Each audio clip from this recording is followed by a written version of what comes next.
Slow down, you move too fast. Gotta make the morning last. Kicking down the cobblestones, looking for fun and feeling groovy. Ba-da-da-da-da-da-da, Feeling groovy. okay. Good morning, everybody, and welcome to the bridge. We have a wonderful guest today, Moorea, and Maria's got a very adventurous life. I think I'm going to call her an adventurer, but she's also kind of, I don't know. Last time I talked to her, I think she kind of didn't want to tell.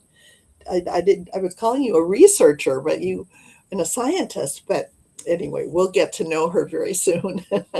Anyway, and today is our 99th episode. Yay. Congratulations. Yes, and I think Very cool. yes, and I think we have 113 subscribers right now. So we're growing as we go. Really. And but Sandy's got a quote for us before we let Moorea start telling us her story. I have to say happy birthday to my Amy Nicole. It's her birthday, my youngest one. So happy birthday. She's in India today. Okay. Happy birthday, Amy Nicole. Celebrating her birthday. Yes. And my birthday is Saturday. So I'm on Valentine's Day. Everybody celebrates my birthday. Oh, that's happy right. early birthday. Okay, Sandy, what's our what? Our quote is from Oprah Winfrey today. Failure is a great teacher, and if you are open to it, every mistake has a lesson to offer. Ooh, that's a good one. That's a good one. Well, Moorea, welcome to the bridge. And she has been a faithful follower and subscriber for quite a while. And her last name is spelled the same way mine is. And we kind of investigated that the first time we talked. And we're not sure that we're directly related, but we're probably some long lost cousins down the line. Something like that. Yeah. Welcome to the bridge. And tell us your story and tell us about yourself and tell us where you're at. It's kind of where in the world is Moorea? Well, thanks so much for having me. I am in the Canary Islands at the moment, spending the winter here. Let's see, how do I describe myself in a minute? Yeah, I was born and raised in California. I became a teacher, and I think that's why I'm drawn to your podcast, because you were a principal, right? Yep. And Sandy, you used to work in education too, right? Right, early learning. Yeah. Oh, wow. Yeah. So I was a teacher for more than a decade. I first started off teaching ESL in Costa Rica and California, later in Mexico. And then in 2018, I left the country and I lived in Mexico for 4 years. And then I decided to become a digital nomad. So now I change countries every 3 months. Wow. I like that term. I haven't heard. What an adventure. I would say you're right on that. Pardon me? I said, I would say you're right. She is an adventurer. Is an adventurer, yeah. And I like the term digital nomad. I don't know that I've heard that before. So that's a good title. Yeah. It's that pretty much describes it. So what is the best part about being a digital nomad? It's exciting to see new places. And it's like, I never really go on vacation. I never really travel because I'm always traveling, and it's slower. I stay in one place for 3 months. So I kind of get to know just like one place. And sometimes I come back, and that's always interesting to sort of see it in a new way. So Nice. yeah, it's sort of like the best parts of traveling, but in a slow way. Mm-hmm. So being an educator, I was talking to a gal who I hadn't talked to in about 20 years, but she also is a teacher who left the teaching profession. But she is definitely, and I think you are too, is what we describe as a community builder. And And we also kind of call it, it kind of comes under the term of servant leadership, because you, wherever you are, you obviously meet people and start a community wherever you're at. Um, oh, I hear an echo. I I don't, yeah, like at the moment, I guess I'm enjoying supporting and encouraging creators on Substack who Okay. don't necessarily have a huge audience. I find that to be really rewarding. But no, community building, yeah, I guess you gotta really find your, like, where you can do it. I've tried to do community building in the past and I wasn't very good at it, but I'm really finding Substack to be Oh, that's it. a good place for me. Yeah, and do you get? I mean, she offers a lot of support on Substack, because even to our podcast, she always comments. She always, is just very encouraging. Do you? Is it reciprocated? Do you get feedback from the people that follow you? Um, Sometimes.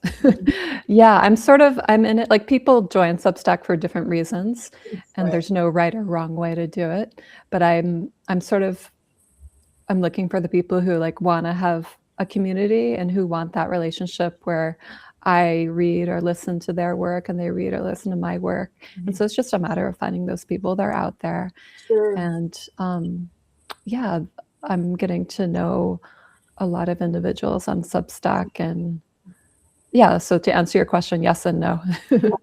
Yes and no. And I imagine when you were teaching in the classroom, you did a lot of community building, because that's what classroom is. I tried to, but it was hard, and I don't think I was very good at it. Well, it might not be that you not being good at it. It might have not been, it might not have been the people that you were working with too. Sometimes that's true. Thank you. I did have this one moment where I felt like I was building community. It was a very fleeting moment, but I was teaching like a 6th, 7th, 8th combination class, and we were doing, kids love doing like plays, like reading aloud Mhm. plays, and like they each get to play a role. Mhm. And so we didn't have the right number of boys and girls for a certain play in the classroom, and and so like it was like, who's going to play whatever role, and then kids laughed at like this one kid and they're like, you can't play that, you're a boy. And I'm like, oh no, when it's a play you can play, boys can play girl parts and girls can play boys parts, it's okay. Uh-huh. And then they're like, oh, okay. And it was amazing that they like actually believed me. I was like, wow, I did not expect them to go along with that. Good. Oh, So, yeah. Maria, are you doing this adventuring on your own, or do you have a man that goes with you, or are you just striking out on your own? Yeah, I'm on my own. When I left the country, I had my cat, and I took him with me to Hermosillo, Sonora, and then I took him on the plane to Mexico City, and he lived with me in a few different apartments in Mexico City, and then he died. Yeah. Yeah. So the animals do that to us, don't they? Yeah, he was my expat cat. Oh, expat cat. That's cute. Right. So, as a child, would you tell us a little bit about your background as growing up? How did you become who you are today? Um, I was always really into reading and radio when radio was a thing. Like I just love like learning and hearing different perspectives. When I was in high school, I subscribed to Newsweek, like that glossy magazine, and I thought I was so sophisticated. And every week I would read Newsweek, Oh, and very I just learned like reading the news.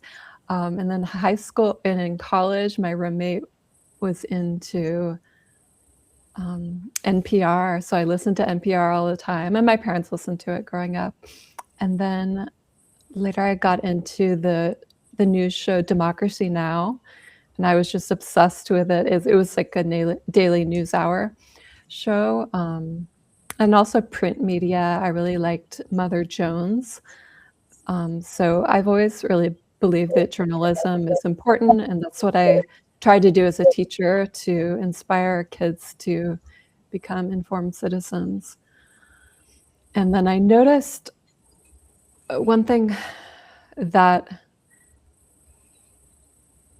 journalists were, this is something I noticed like maybe in the late aughts, that journalists were not always doing the best job covering research. And what they seemed to do rather than actually reading research was to interview experts, which is great, except that experts don't always agree on everything. And they tended, I noticed that they tended to only consult establishment experts. So it was like a very biased picture I seemed to be getting. And I was seeking out experts who some of whom were going against the grain and not necessarily agreeing with the establishment. Yeah, the mainstream. Yeah. And in COVID, this just got really bad. And I got so frustrated that I stopped reading and listening to following some journalism establishments, or rather not establishments, but news outlets, Right. because I felt like I couldn't trust them because they were not giving a very balanced view of what was happening during COVID. And a couple of years ago, I was just like, I'm going to do this myself. When I was in high school or college and grad school, I took research methods, which taught me how to read and analyze research. And so I'm like, I'm just going to focus on that. I'm going to focus on one study at a time. And that's how I got into Substack. And that's what I write about now. Wow. And that is so fascinating. And it's so entrepreneurial.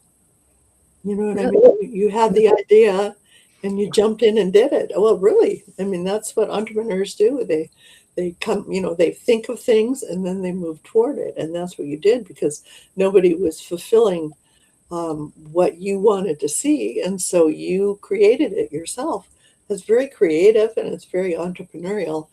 And is there anybody doing what you do? Yes, but their focus is more broad. Okay. Yeah, there are journalists who are doing a good job, but they're rare. Did you have any siblings growing up, Moorea?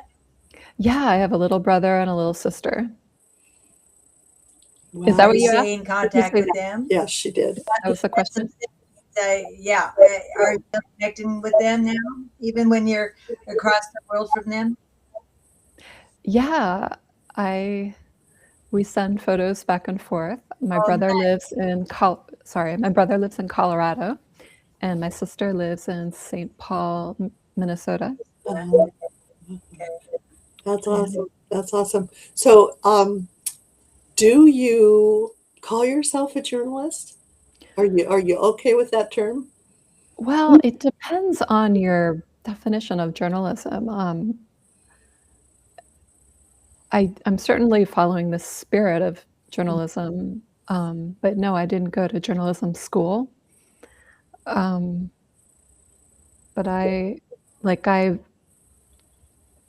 evidence is the most important thing, and I use peer-reviewed journals as my sources. Sometimes I share articles that were written by scientists and doctors that have the expertise that I don't have, but scientists and doctors that you're not going to hear from in the establishment media.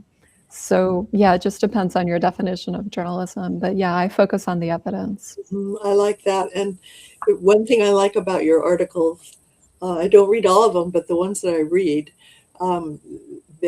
you're very descriptive and you're very detailed. And then kind of at the end, you don't just leave it to a conclusion. You kind of ask really good questions, Thank you. Thank you. Yeah, I really want the reader or the listener to come to their own conclusion. And it's not my job to tell them what to think. Yeah, yeah. One of the things in watching the regular networks, news networks, is that you can switch from network to network and they have the same The story talking each point. time. You don't see we've made this story and this is how we're all going to tell that story, and it's like, wow, somebody's at the helm saying this is what you're going to say, this is what you're going to do. That's not journalism. That's No, being a puppet. Mhm. there doesn't seem to be much that investigative journalism going on. You know, and it really isn't there. But they're on Substack, and I've Yeah, met some of them, and they're yeah, fabulous. yeah. Well, and that's important. And I think that you might have a better definition of journalism than even what some of the colleges have, because journalism and college there are not about indoctrination Right. and causing people to think a certain way. And for free thinkers and people who like to critically evaluate and come to their own conclusions, you are the wave of the future. Thank you. I appreciate that. That's what I'm trying to do. Yeah, I well, think that it really is true. I think our society is the norm. I think people are getting tired of it. well, and then people learn to trust you because you're not telling them what to do. You know what I mean? It's a safe place to read and not think you're trying to persuade me. Mhm. You And know? sometimes yeah, I totally agree. Thank you. Yeah. Sometimes I get comments from readers who really disagree, and they want to they have something to get off their chest, and they want to present a perspective that I didn't present in the article, and I appreciate that. Like I don't block them or prevent them from commenting, and I think it's good to always get somebody else's perspective or to be able to have a respectful debate. Yeah. Right. Yeah. Well, that's the story behind Meeting on the Bridge. Meeting on the Bridge should be a place that everybody can say what they're, where they're coming from. Yeah, creating safety to have a conversation, not to persuade. You know what I mean? Mhm. And we don't have the air on the regular networks. We not the air meaning the space to actually have a conversation. It's narrow, my way or the highway, and I don't even listen. I love the term lately on LinkedIn that people are using. They're talking about being present in a conversation, and the new term that somebody talked about last week was deep listening, and I like that. I like Yeah, deep listening, me too. and it really has to do with creating space. Um, in fact, I think you're a unique kind of community builder. You know what I Mhm. mean? I don't think it's the regular maybe term that you might think of. But I was talking to this gal yesterday. I think we were working on building the post that's going to be about community building, and we kind of ended up talking about being present and deep learning, Yeah. and we started to talk about it being like creating a garden. And when you're in the garden, you've got to dig up the dirt to There's a lot of weeds. yeah, get the Yeah, weeds right. out. And also, you have to aerate the soil so that when you plant seeds, there's room for them to grow. And that isn't just a little tiny pot. It's bigger than that. And to create that space where people feel as if they can have a conversation is really the crux of effective communication and community building. You Yeah. know, so you Yeah. don't have to have a big garden, but you have your own garden, and it's perfect. It's Yeah. perfect. I love that analogy. I also just love the title of this podcast, The Bridge, because that's how we're gonna make the world a better place is by meeting in That's the right. middle. That's right. And hearing all voices and not blocking people out, and not just getting mad. I mean, you have to just listen and not come in with your own agenda. Yeah.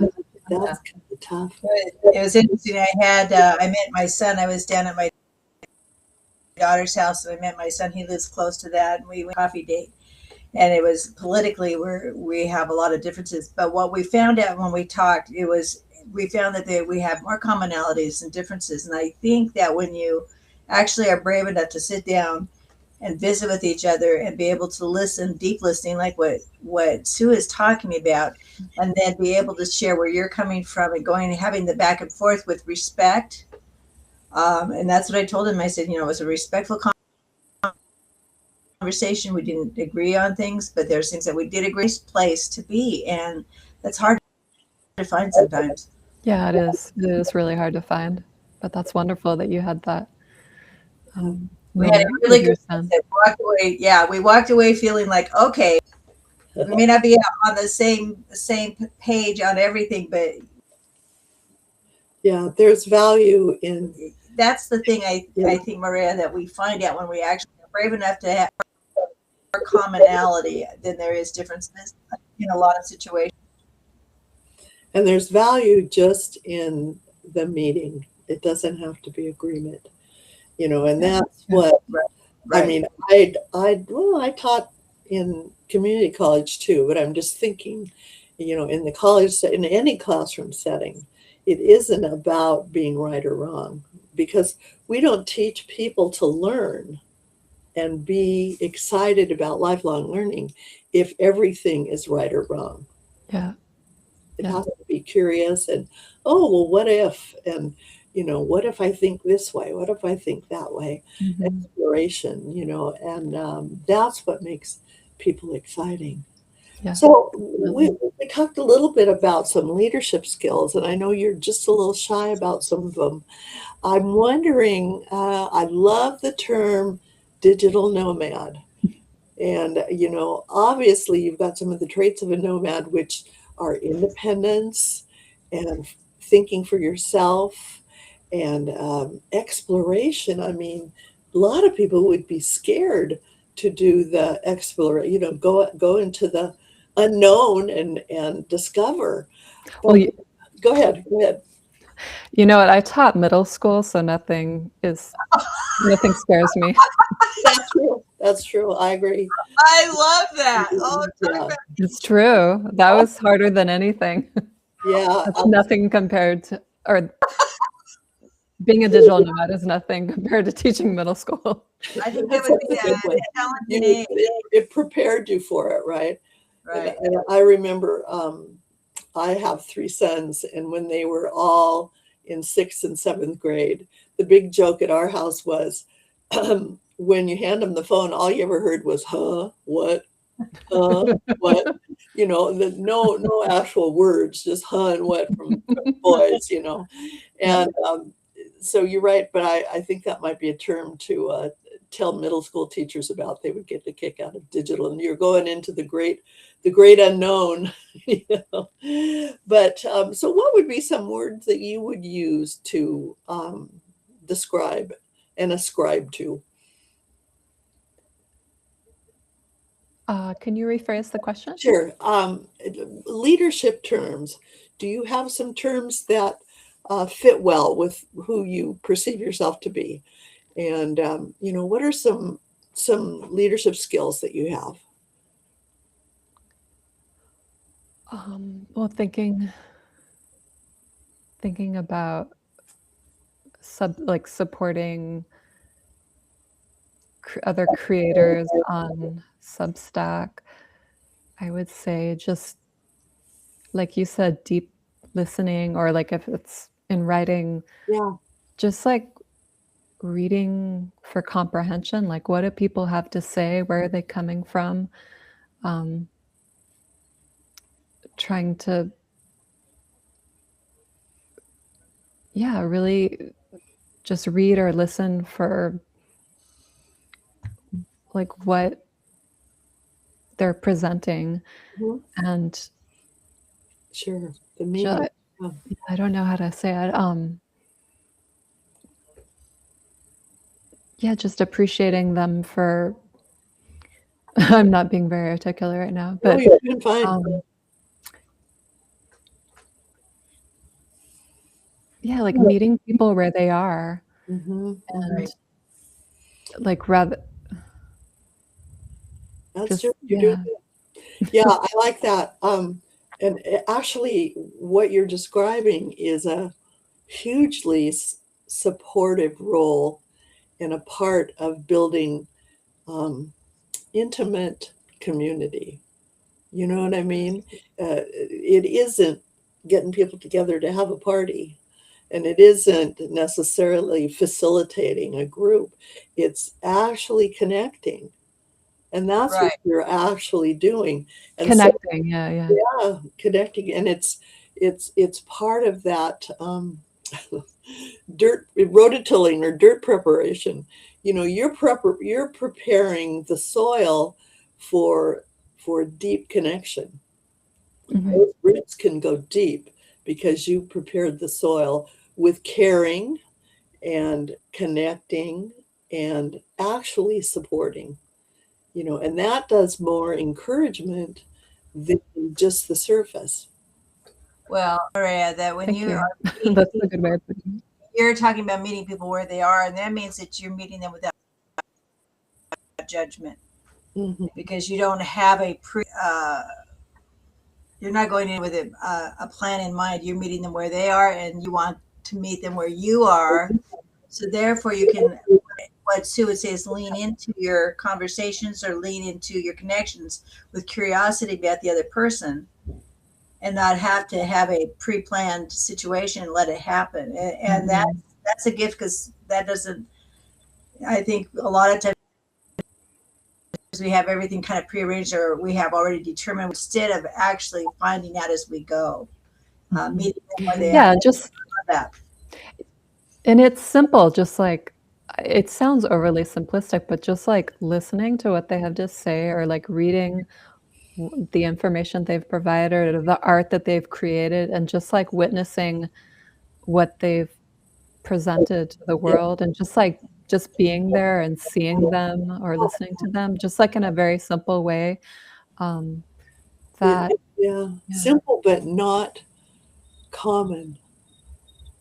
You know, you're validating them in a very powerful way, and you're seeing and hearing them, and that is well. And I'm going to go back to the term servant leadership. You really are serving them in a very deep way, maybe teaching them to become trustworthy again. You know, maybe they lost trust, and you're creating the ground where they can go in and feel safe and be heard. You know, Mhm. Right. people want to be seen and heard, and you do that very authentically. And I would say it's kind of rare.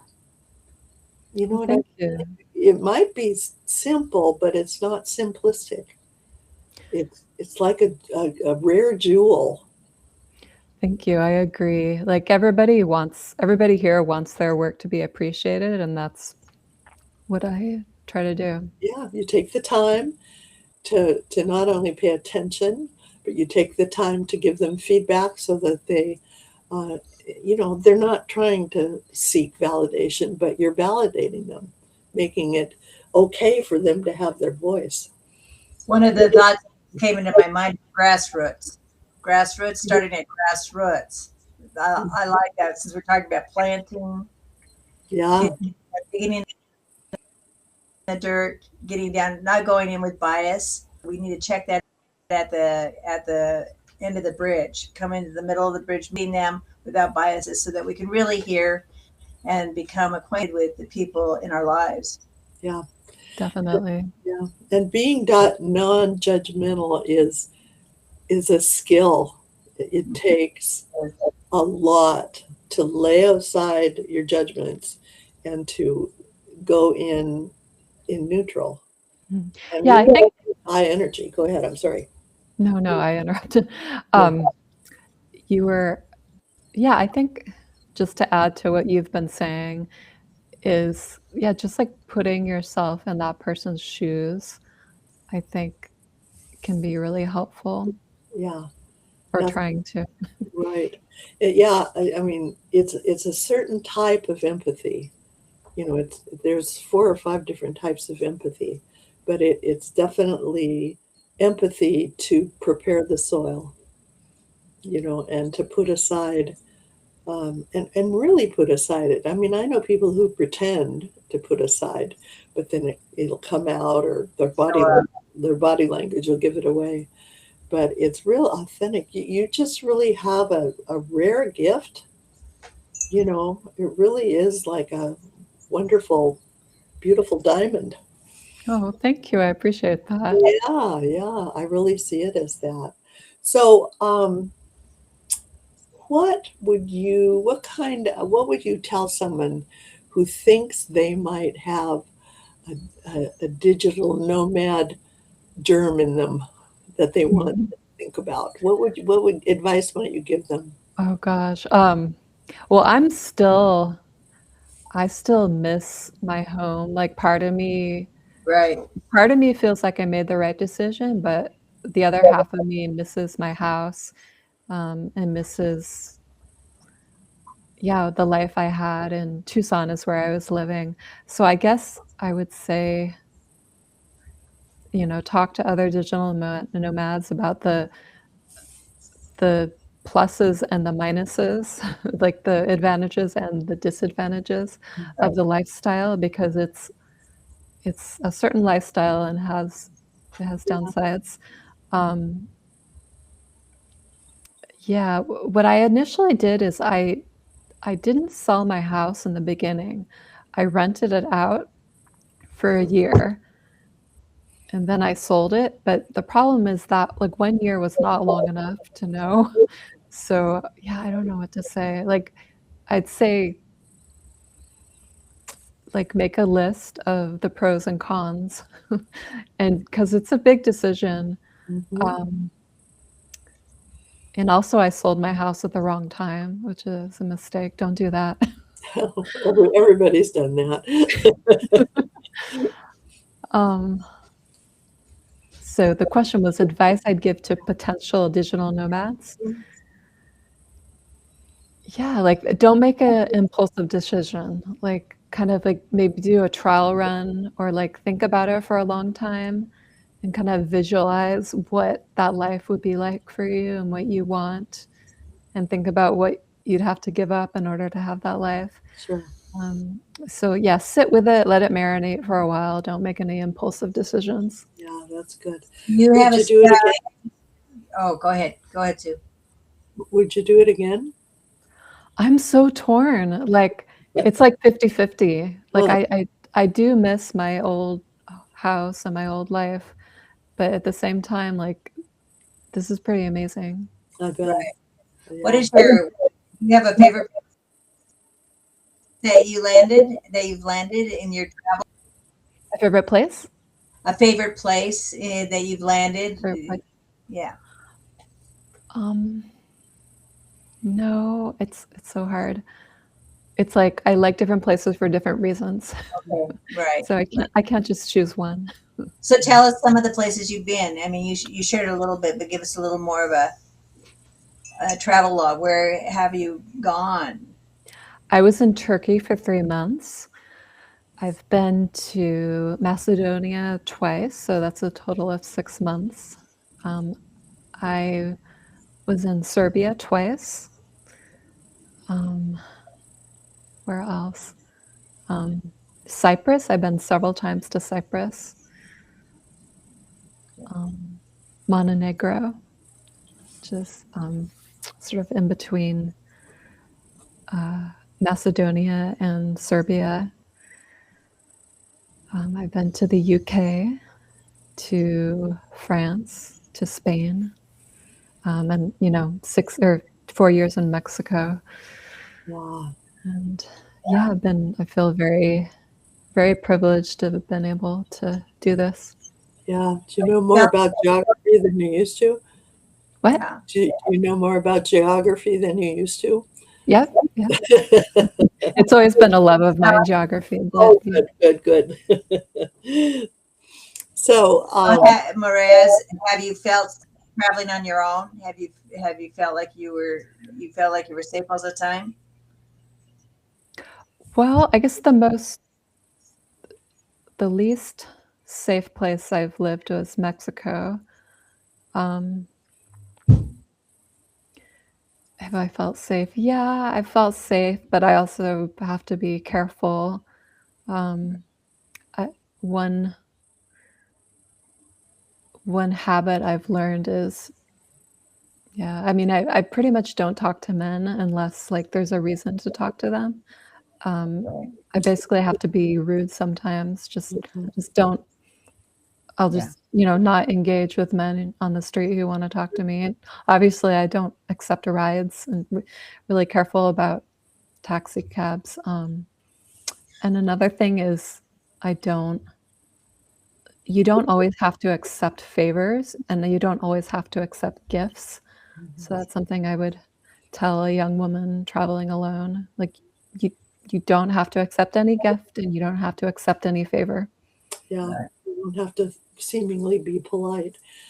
Yeah, yeah. So do you have you kind of kept a journal? Yeah, I keep a journal. Yeah. Okay, okay. Would you ever publish it? Um, Or, edit it and publish it? I feel like there's already so many travel blogs. I just feel like there's already enough already. Like, if I mean, I could start a Substack on my traveling. I don't know if anybody would read it. I just feel like the travel genre is already saturated. Yeah. Yeah, but Well, your story would be different than anybody else's, though. There's a uniqueness to everybody's story. well, Thank you. I'm finding a lot of purpose though to what I'm doing with research, and I feel like that's much needed. yeah. But thank you. I'll think about it. Well, and it would be a really interesting category in Substack to just call it digital nomadism, because part of it's the digital piece of finding the different sides of research and reading about it and publishing them, and the other side is the nomadness of traveling, you know. But I don't, the traveling part probably doesn't affect the work you do on research. You, Not directly, no.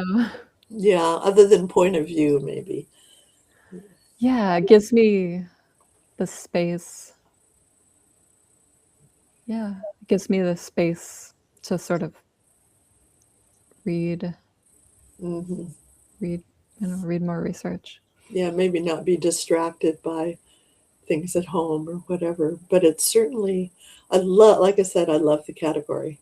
I'm gonna try to put it in my vernacular because I think it's fantastic. So, anything else that you want to tell us about? Um, I would say, see, I have a book and two documentaries to recommend. Would that be all right? Oh, sure. Um, at the moment, I'm reading a memoir by Carol Marsh, and it's about her time in the late 90s and early aughts. She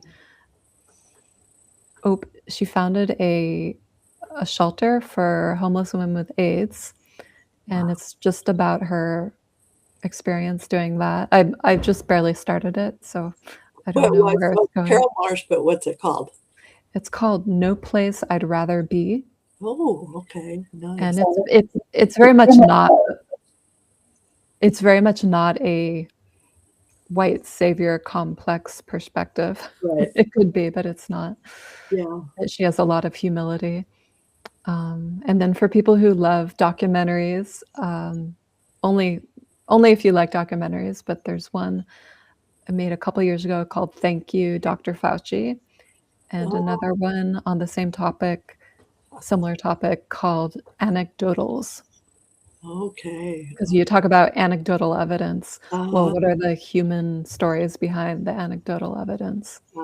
sure. That's really good. We're doing a really interesting book study right now, and it's by one of the gals that's on our book club. And she was born in war torn Lebanon. And Wow. her story is just amazing about how She ended up going into law as a woman. She was divorced. I mean, she had all sorts of stuff. Oh, I think I saw that one. No, wait, Yeah, no. yeah, Oh, probably. It's the called, Iraqi woman, or is yeah, that different? oh, yeah, it's her. She's, yeah, and it's called Unseen, Unbroken. And it's really, you can listen to it because we do 2 chapters about every 2 or 3 weeks. You could just listen to it on the Substack. But Okay. she is fascinating. She's kind of part of our direct community because she comes on a lot. But she's a lawyer, and she's getting her second doctorate. And she has, I mean, I call her the modern day Anne Frank, because she's been so through so much, and she had to, she was teaching and she couldn't teach the truth because of the government, and the way she would use case studies to kind of talk to her students. They talked about it without talking about it, and she totally believes in listening first, and not, I want to hear what my audience wants, not what I want to tell them. So she's fabulous. If you ever can catch an episode, Yeah, I would. yeah, the book is, I've got, I think, a post with a picture of her book on it. But Sounds um, good. yeah, she's fascinating. And I don't know, I guess I would sort of call it a memoir, but she's a typical teacher. She has kind of activities at the end of each chapter to make you think. So that's good. All right. So thank you so much for being on with us. And Thanks for having me. oh yes, we want you on again. And our ending question is always, what's one takeaway from our conversation? So what's the takeaway today? Well, the book you just mentioned sounds intriguing. Yeah. Was that It's in called my Unseen, Unbroken. Unseen, Unbroken? Her name is Dr. Mishkat Al-Momin. Yeah, I saw one of the interviews with her, like when there were the four of you. Right. Yeah. Yeah. We've interviewed her several times. But the book study is going to be really interesting because we're just diving into it. And we've got actually a guy who we brought on a few weeks ago who is a soccer coach in Oregon. And he's got a book. So we're thinking of bringing him on to do book study. We have people in our circle that we can do book studies on. So, it's kind of fun to get to know them and to learn about their work. So, Mhm. okay. Great. Yeah. Well, that's a great takeaway. Sandy, what do you have for a takeaway? Well, I love the digital nomad, uh, storyline that Moorea shared with us. It just kind of gives you a whole idea of the fact that she's all over the world and she's still connecting with people in a meaningful way and making a difference by sharing and listening. So I love it. Thank you very much for being with us today, Maria. Yeah. I love the digital nomad too, but I love the way your work goes deep. You know what I mean? You truly are an entrepreneur, but it's a little different. It's not. You're doing the real work underneath to support people. Oh, You thank you so much. I appreciate that. Yeah, know? it's very meaningful to me. Yeah, and you've actually sacrificed a lot. You left your home, and even though it was hard, but most leadership stuff is a little hard. So the new frontier of the digital nomad. Oh, Okay, so we're going to say goodbye, but I want you to hang on because we do a little debrief after we're off air. So, bye bye, everybody. Thanks for joining us today, and we will bye. talk to you soon. Bye bye. All right.